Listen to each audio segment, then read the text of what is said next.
Hi there, this is Anna Aspnes from Anna Aspnes Designs. It's a while since I added a new video to this YouTube channel, and so I thought I would show you how to put together a quick and easy full themed artsy digital scrapbooking page using some of the latest products by Anna Aspnes Designs. We're going to recreate this layout that I currently have on my screen. So I'm going to start by closing this out so that we can get going. Click on the small X mark at the top right hand corner of your layout to close out an image. Go to File, New, and this brings up your new file options, and I like to create a layout at 12 by 12 inches, and you want to make sure that your resolution is 300 pixels per inch, RGB color mode, and 8-bit with a white background. You can change the size or the values of your dimensions simply by using the keys on your keyboard, and you can click on the downward facing arrow to change the type of measurement that you want to use. So let's go ahead and click OK, and I'm just going to drag and click that tab so that we can have that window floating into our workspace. And the first step for creating an artsy layout is to create a foundation or to select a background. And I like to do this using an ArtPlay palette. So we're going to head into ArtPlay palette Hinterland, and there are two different folders. We're going to navigate to the first folder, which contains our papery. And you can see in there we have a number of artsy pages or artsy papers, and then also some solid papers which you can use to create your own artsy backgrounds using the transfers and overlays that are included in the accompanying folder. So let's go back to our papery. I like to obviously just use an artsy background because the work's already done for me. So I'm going to double click on that paper to open it into our workspace, and these two files have kind of tabbed together, so I'm going to click drag and release to separate those.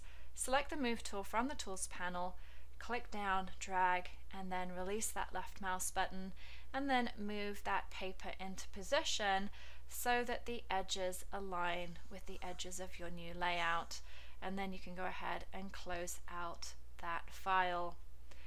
Next step is to add our photos. So let's go to File, Open, and navigate to our photos, and I've pre-selected one for this layout.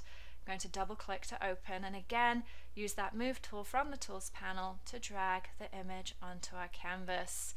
And you can resize that image simply by ensuring that you have the Show Transforms controls box checked at the top of your screen, and then click on the corner of that bounding box, and you want that diagonal double-ended arrow. Hold down the Shift button on your keyboard so that you can resize your image proportionately, and then drag outward to increase the size or inward to decrease. I'm going to make it a little bit larger, and then click on the check mark to accept that transformation, and then let's close out that original. And when I'm creating an artsy layout, quite often I am blending a photo so that the photo blends nicely into the background of all of that artsy design. So to do this, the easiest way to do this is to use a clipping mask, and I have a series of products called FotoBlendz clipping masks. So let's go ahead and see what we've got. Let's go to File, Open, and I have pre-selected these Autumn Romance FotoBlendz #1.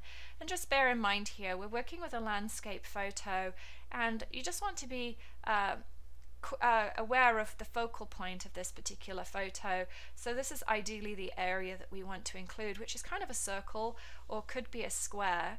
Obviously, if you are wanting to include more of these details to the left and right, then you would use an obvious landscape mask. Similarly, if you were using a portrait, it would be kind of a tall, skinny FotoBlendz. So let's double click on Autumn Romance FotoBlendz #1, and let's see what we've got available, and both of these would be ideal. So I'm going to go ahead and use this #2 FotoBlendz, open it into our workspace, and with the move tool selected, we can move it onto our canvas, and it's going to be deposited on top of the layer that we were last working with. And we ideally want to have that beneath our photo layer. So it's just a matter of simply click, drag, and releasing it between the two layers in the Layers panel. Then you want to select your photo layer and ensure that all of that black area of the mask is covered by the image. The idea being that we're going to clip this photo to that FotoBlendz so that it conforms to the area defined by that clipping mask. So once it's all covered, then you can go to Layer, Create Clipping Mask, or you can press the Alt plus Control plus G buttons all together on your keyboard. So let's go to Layer, Create Clipping Mask, and then you can just move that photo around to get the best fit for your image. And you can see that there's a little bit of distortion in the facial area. This is due to the area that's accommodated by the mask underneath. And we can fix that simply by selecting the clipping mask layer in the Layers panel, selecting the paintbrush tool from the Tools panel, and going up to our brush options. And I'm going to use this option that's at the top of my panel. It's one of my most used brushes, and it's available in Anna Blend's Artsy number 4 in the Tools category of the Anna Aspnes Designs store at Scraps. Alternatively, you can click on your options and you can append the basic brushes that come standard with Adobe Photoshop. So I want to resize that brush slightly, and then you're just going to paint directly onto that mask and fill in those areas that are lacking. So really I'm just interested in the facial features. Maybe increase the size. You can also change the opacity if you want to, and just paint those areas back in. And then at this point we finish with our photo. It blends nicely into our background. We can now go ahead and add some interest. The focal area is to the right hand side of the page, and so I want to create some balance by adding something to the left side. And to do this, I'm going to go to File, Open, and select a MultiMedia Pumpkin. And the multimedia elements files are a range of files that are comprised of multiple layers. They're delivered in both PSD format to access those layers individually, or they are also saved in the in a one layer PNG format which has a transparent background. I prefer to work with the PSD layers because they provide me with more options, and we want to make sure that we have the last layer in our layers panel selected so that when we move all of these layers over to our new layout, they're deposited at the top of our layers panel. Click on the first layer, hold down the shift button, and click on the last layer to select them all, and then with the move tool selected from the tools panel, drag those layers onto your canvas and move into position.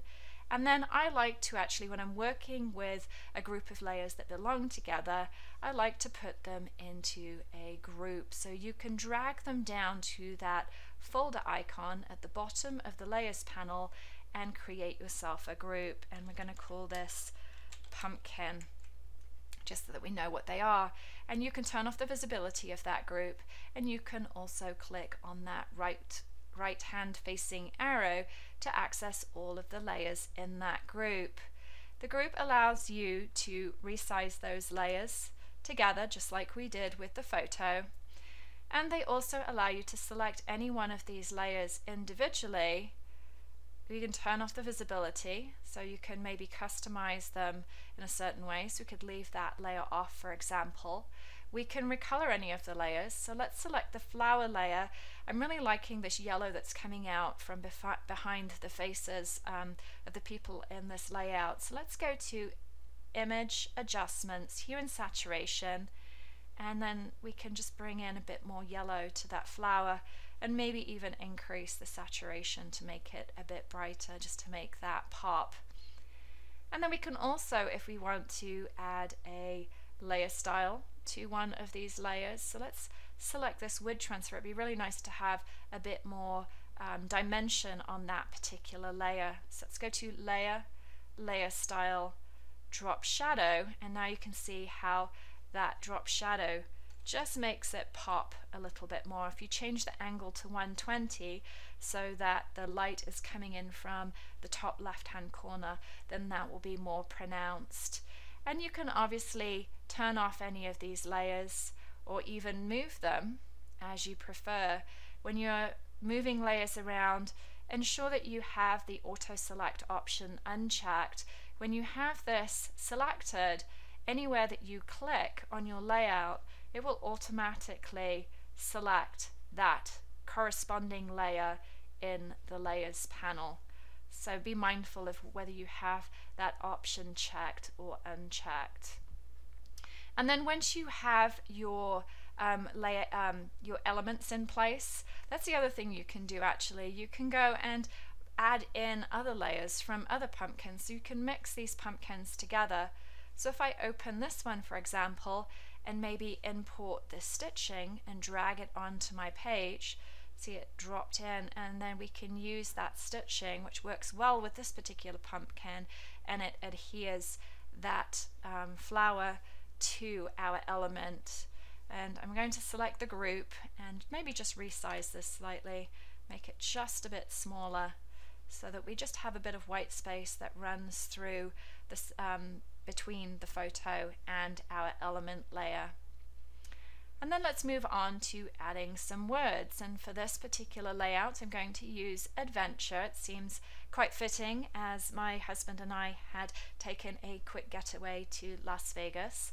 So I'm going to go to File, Open, and select the WordArt file, and there's lots of different WordArts here, and the one that's probably most fitting for this particular page is Let's Go. We don't have too many opportunities to get away together, and I'm just going to move this around, and you can see it's dropped in behind all those layers, and ideally we want them on the top. So let's drag this to the top and make sure we pull it up above. It's always a bit of a trick to get it to go above the folder or the group layer. So you can see I managed it. You just got to pull it right up and then drop it above, otherwise it will kind of default back and join the group of layers. And then so once you have it on its layer, now that's much better because it's now layering over the top of everything, and you can move it around. And I'd like to kind of make use of that paint splatter there, that it goes quite nice under the go, but we sort of lose the let's part. So I'm going to move that down, and then let's go into our pumpkin layer and find that white splatter layer. I can find it somewhere.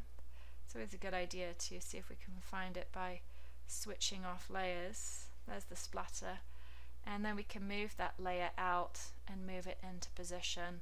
So that works quite well. I like how it highlights it. We could even have it behind the go as well.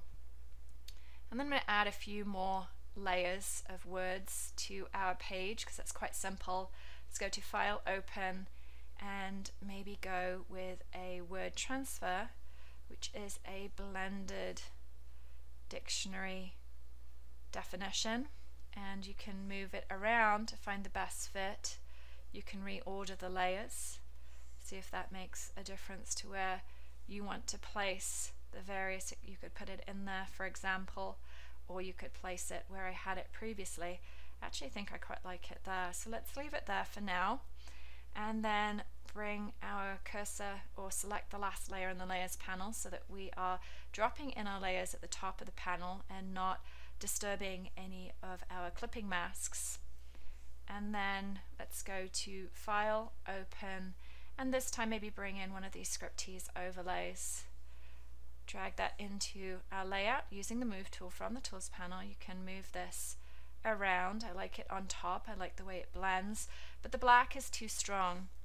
So let's go to Edit, Fill, and you want to have probably a warm grey as your color. You want your mode to be normal, and then you want that preserve transparency box checked, and then click OK. It doesn't look that great in grey, but the magic happens when we add a color burn blending mode or even a darker color, linear burn. So that could be either of your choices. I think I prefer color burn, so we'll keep it like that. You can reorder your layers if you want it to come beneath your pumpkin layer. So you can drag this beneath your pumpkin layer so it goes behind the pumpkin. And then you can do the same thing with an overlay. You can add more texture to this white space. Let's go to File, make sure we have that last layer selected, go to File, Open, and then this time navigate to our ScriptTease Fall overlays and just select any of them. I'm going to select this second one, move it onto our layout using the Move tool from the Tools panel, and then go to Edit, Fill, Color, and it goes grey. Let's close that out, and then you can apply some blending modes. Go with that color burn.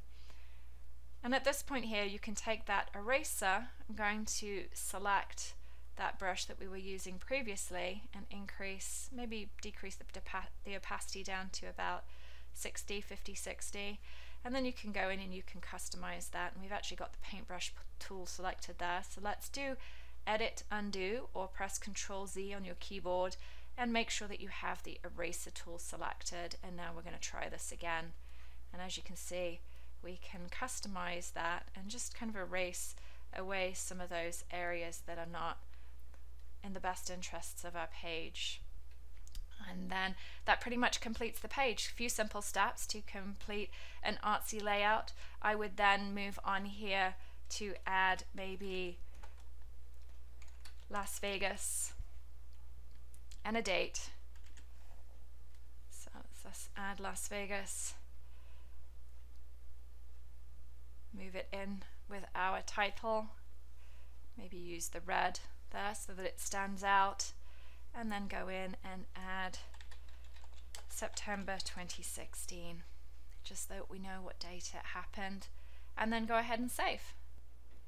Go to File, Save As, navigate to where you would like to save your file, provide a file name. In this case, we're going to give it Las Vegas 2016 version 2, and ensure that you have Photoshop.psd file format selected, and then simply go to save. It's going to give you these Photoshop format options. Click OK, and then when you go to File, Open, you can see you now have two PSDs, or we have now two PSD files saved in that location. Click Cancel, and I hope you enjoyed this video tutorial on how to create an easy Artsy digital scrapbooking layout, and I will see you guys again soon.